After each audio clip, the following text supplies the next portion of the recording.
down. He'll drop to throw. He's going to flip one out here to his running back. And he'll go down right around the 47 this time. Give him 6 on the play, and it'll be 4th down.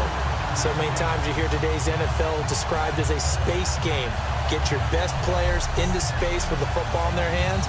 That's why sometimes you swing it out to your runner, get him out in the flat, and let Chris Gibbons, 81 yards. And the 49ers are able to strike quickly for 6.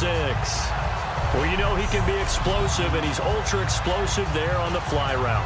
And you know how many times we've talked to coaches and we've had quoted back to us, well, you know something? When you execute really well, it doesn't matter if they know it's coming or not.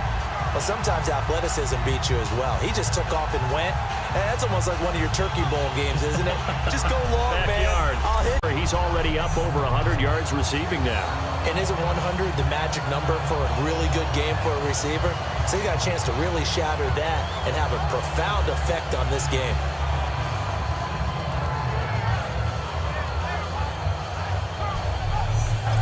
Partner, how many times have you heard it? Pressure creates diamonds, right? But it also bursts pipes. And on that. Oh, they get to the football. It's blocked. Now it's scooped up, and this is a live football. Those really long field goals, when they are made, they are things of beauty. But there is a danger to getting them started, isn't there? Yeah, with that low drive, you've got to really keep it low to the ground, don't you, to get that distance. Yeah, hard to just pop it up in the air because otherwise it's not going to get there. So he's getting pressure up front, nowhere to go with the football.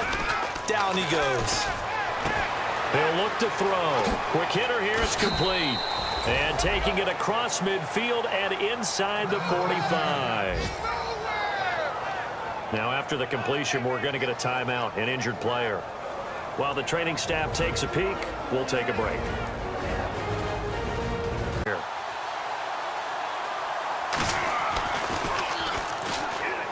And it's a fake. He's going to throw it. And all the gamble fails. It's incomplete. A look at the running back, the man out of the backfield as he gears up to go again. And these numbers showing up on the screen. On play action, they'll throw. And he's going to go down. He backed up into the end zone, and this is going to wind up a safety. Well, we thought these two defenses, they might come to play. One has already come to play here, a safety for the opening points of the game. Brandon, let's file this play away because if it turns out to be a tight game, who knows? This could wind up being the difference.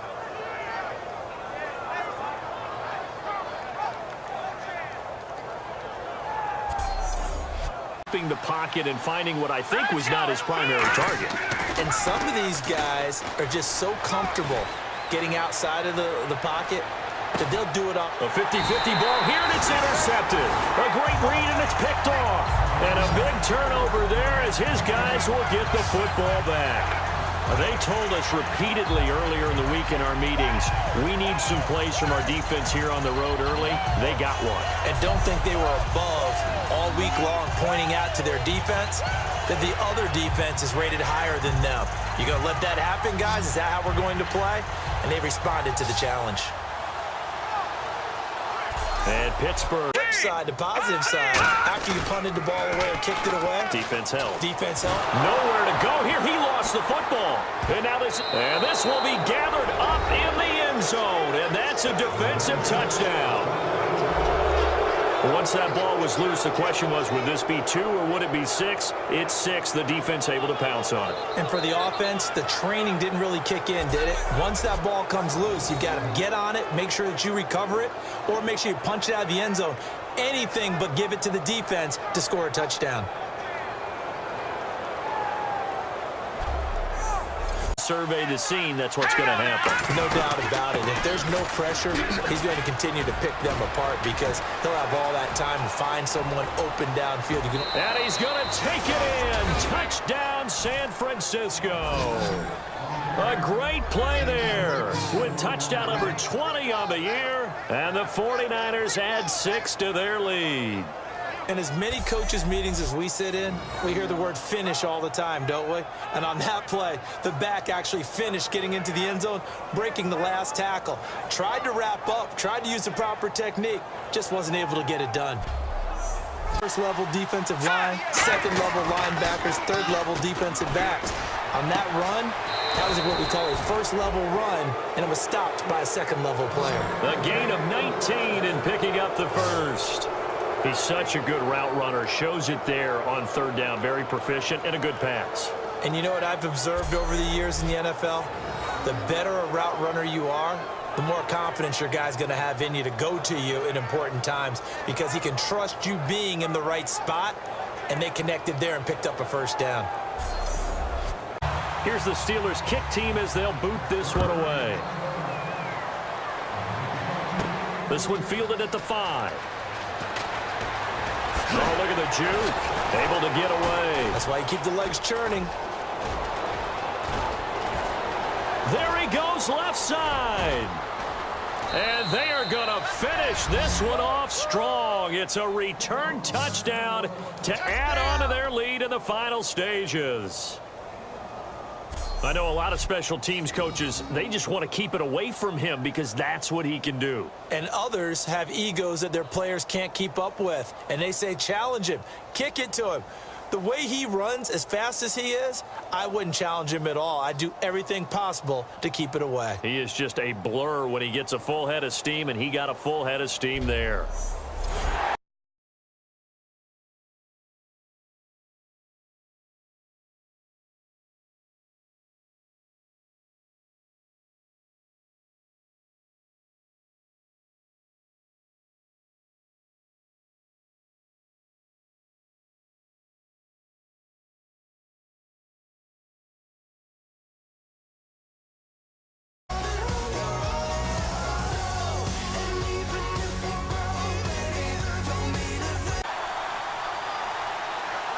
They come up in an offset eye. They'll give it to him right up the gut. Cuts it out here, left sideline. It's a pickup of 16 there, and it'll lead to a new set of downs.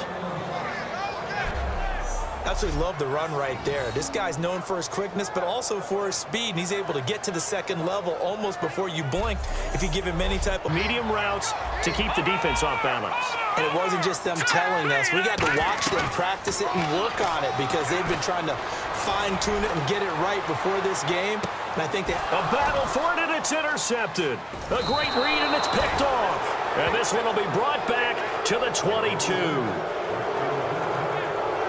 That was a really nice interception. I think it illustrates the differences between playing man and playing zone. When you're in man, all you're focused on is the receiver in front of you. But when you're in zone, you're allowed to read the quarterback's eyes and go to the ball. That's exactly what happened on that play.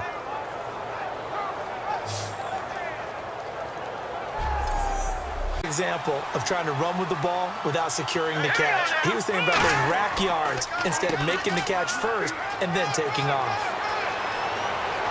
Cuts right, and he'll take it into the end zone for the Saints touchdown. A big play there, 51 yards, and the Saints add on to their lead. And on that long run, maybe the defense caught napping a little bit.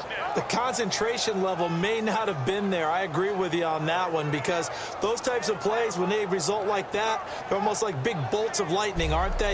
Whoosh. And the offense behind the chains here a touch on 2nd and 11. With the struggles we're seeing up front for the offense today, they've got to think about changing up their play calling. Some screens, some draws, some quick-hitting plays in order to try and supplement the run game. You don't totally abandon it, but you try and give it a little bit of help. A big play there for the Niners. And quite the appropriate gain as well, 49 yards.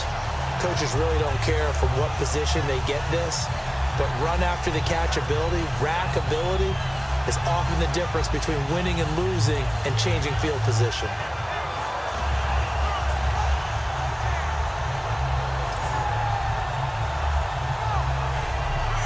The confidence is starting to rise.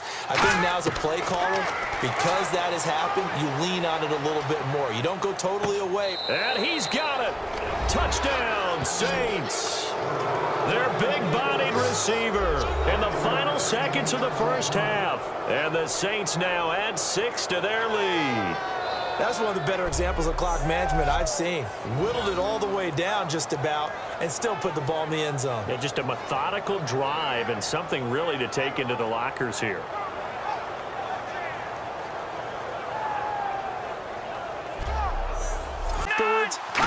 a play like that, he may tell him, instead of getting the steaks, guys, we might have to go for the hot dogs. It's a short one here, complete to the tight end. And he's able to take this one up to the 35-yard line. They'll get of the second half. They were able to get the stop defensively. Now a chance to turn that into points on the offensive end. Can you imagine what the grease board looks like at the half? Because no, tell me. That's exactly what they printed up. Stop them on defense, get the ball back for our offense, and go downfield and score some points. Now, the last part remains to be seen, but they got the first part done very well. Do people use grease board? But you still have to be alert for the draws and other plays of that nature to make sure you don't get hurt. Back, nowhere to go here. He lost the football. And this is picked up by the Saints. And they have the football and will take over at the 24-yard line. So the defense there, opportunistic. It's nice to give them credit, isn't it? Because so many times it's more a matter of what the offensive guy didn't do. He didn't secure the ball, didn't cover up. In this case, let's just give credit to where it belongs. Knocked it free, made a big play.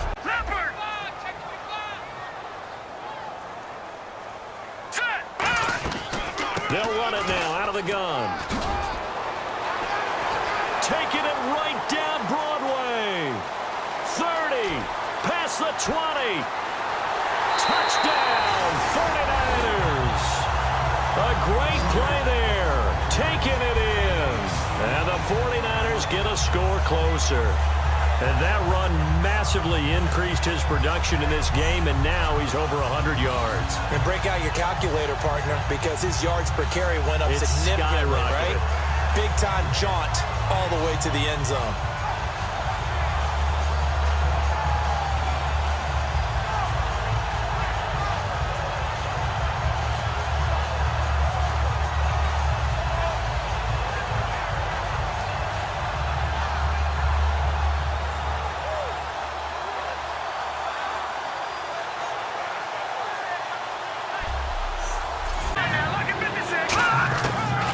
Shotgun, he'll look to throw to the sideline, and oh, a nice catch there. Made sure the feet were inbounds, and they were.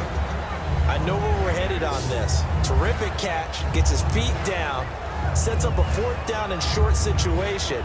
But I bet we're wondering, why didn't he get to the first down marker running his route? Am I correct? You got to know where the marker is, right? Got to figure it out. I know every receiver is taught that.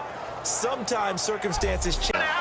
They don't want to go out and punt it away again. This team now wants to get a cushion, put people away.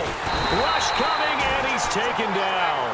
They'll wind up losing 8 on the sack there, and it's second down. He helps have a guy who can turn it loose, and boy, he rifled one in there on that one. Not much run after catch, but it worked really well. And that is incomplete. The benefits of practice, toe tapping, foot dragging, picking it up, and making sure it was a catch. And he will find his man on the outside. Detroit! Back to throw again. Caught by Chris Gibbons. He won't go down. A good pickup there, a 22. And a 2-score game. He'll try again with the arm here on second down. And out of bounds right around the 20. Give him 11 yards that time and a new set of downs. If you're running out route, it's likely you're going to end up near the sideline. And what did we just see there?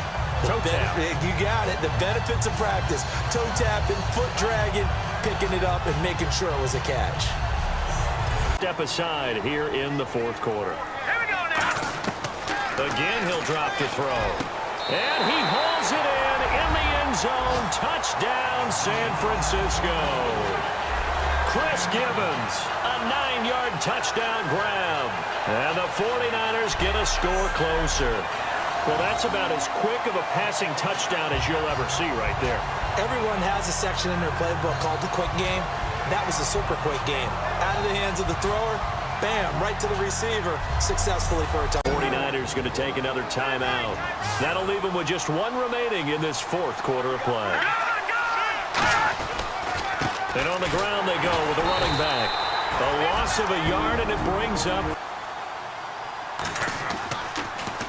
He gets this one away, and boy, it's another boomer. This is taken at the 10.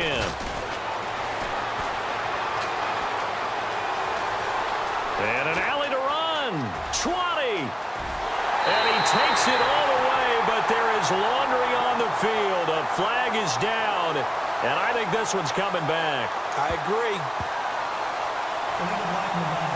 Return team.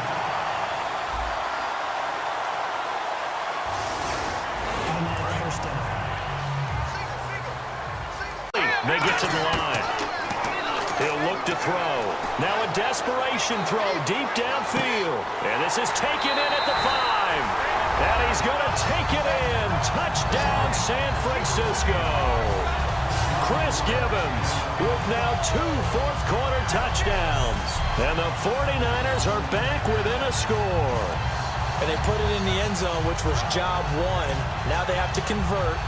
And then it's decision time, isn't it? Yeah, so this is what all teams go through. You look at the clock, you're inside 2 minutes, look at your timeouts, make that onside kick decision. Yeah, how do you feel about your defense, where you are in terms of the scoreboard, and the time left on the clock, as you noted?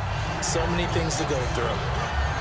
So down only 2 now, still a chance to finagle their way into field goal range if they can get this onside kick. And the Saints hands team able to rein this one in. They had to go for it with up against the Cowboys. With that, let's call in our commentators, Brandon Godden and Charles Davis, with this opening week matchup. We are sandwiched between Fort Worth and Dallas, Texas, and Arlington at the luxurious AT&T Stadium. Tonight, it's the Thursday opener for the new NFL season between the San Francisco 49ers and the Dallas Cowboys. Let's go. Hello again, everyone. I'm Brandon Godden, joined as always by Charles Davis. And Charles, you take a look at this Cowboy team entering play. An early season tilt, and when it's an early season tilt, should be ready to roll. Well, let's face it, they're the drive. Let's give credit all around. Excellent blocking, but the guy carrying the ball, he was the finisher. A really nice run. Throwing left side, it's complete. That one goes for 36 yards. Position, and sometimes if you lose that leverage and you're losing the battle, just jump up at the line of scrimmage and try and bat the... And it's complete. In the end zone, touchdown 49ers. Chris Gibbons from a yard out. And the Niners have taken the early lead. So second and goal there from the 1. They go to the air. And the perfect down to throw the football in this sequence. Second down is always kind of the, do they throw it, do they run it? They worked it out to perfection on that one by throwing it into the end zone.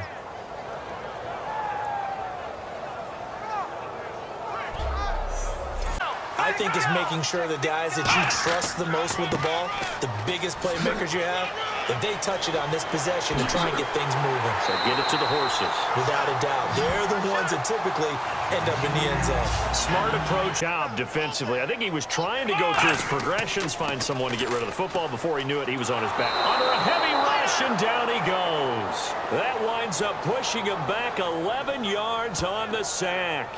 And that'll bring up third.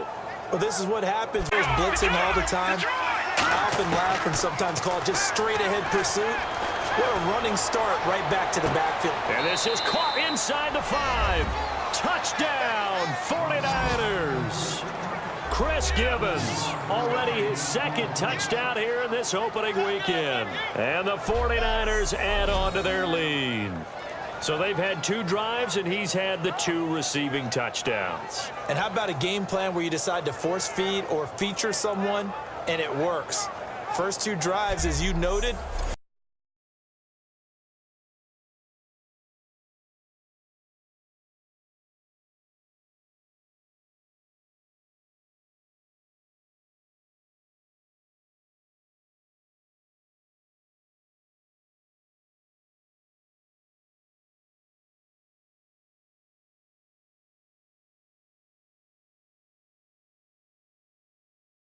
advantages as a passer is his height, sit back in the pocket, fired over the middle. That makes things tougher defensively, doesn't it? it really does, because your goal is to move the quarterback off his initial spot when he gets his drop back. He rifles one that's intercepted. A great read, and it's picked off. And his guys will set up shop at midfield at the 50-yard line. Well, I get what he was trying to do. He was moving to his right and trying to shift the coverage, but instead... He'll look to throw. Caught by Chris Gibbons. Touchdown, 49ers. Chris Gibbons on his way to a monster game. 3 first-half touchdowns. And the 49ers add 6 to their lead. I heard a coach talk about those late-in-the-half scores, especially ones that give your team a pretty decent cushion. He said those could be the ones that can finish off a squad if you let them. Yeah, they've got the cushion. This half has been theirs. Now on first down, he'll drop to throw it. He sets to fire deep. This is caught inside the 15. A big play there for the Niners. And quite the appropriate gain as well, 49 yards. A nice job there, Charles. They picked up the blitz, were able to complete the pass. That had the total feel of a quarterback in control. Red control the game. They'll need the 39 here for a first. This is third down. Now a shotgun snap as they'll look to throw. The ball popped in the air and intercepted. A great read, and it's picked off. And they have the football and will take over at the 24-yard line. They needed a break. They needed to make a play here in the third quarter. Defensively, they did that. Now they got to go quickly and get some points on the board. And the best part is that they made their own break. Taking the ball away. Now they just look at the... Talking about a defense being on their toes. They don't know what's going to hit them next at this point. No, they went from toes to heels, and they're trying to figure out how to get back to the toes part. Wow, of touchdown, 49ers. A great play there, 40 yards. And the 49ers add on to their lead. There are several elements to a well-executed screen pass. This one resulted in a touchdown. It had all of those elements. Yeah, you're so right, because you really need the rush to almost get to the quarterback, almost get to the passer. Then you've got to get the ball thrown perfectly, whether it's to the running back, the wide receiver, whoever the screen guy is. And, of course, the defensive guys, they're trying to get down and get low and get leverage on the offensive lineman, but they didn't allow that to happen. They created a crease. It's caught inside the 25. And he will get into the end zone. It's another touchdown. This thing is ugly. And to me, that touchdown allows you to start grinning widely on your sideline. I think they pretty much locked this one away. Yeah, that's the clincher, the proverbial icing on the cake, if you will.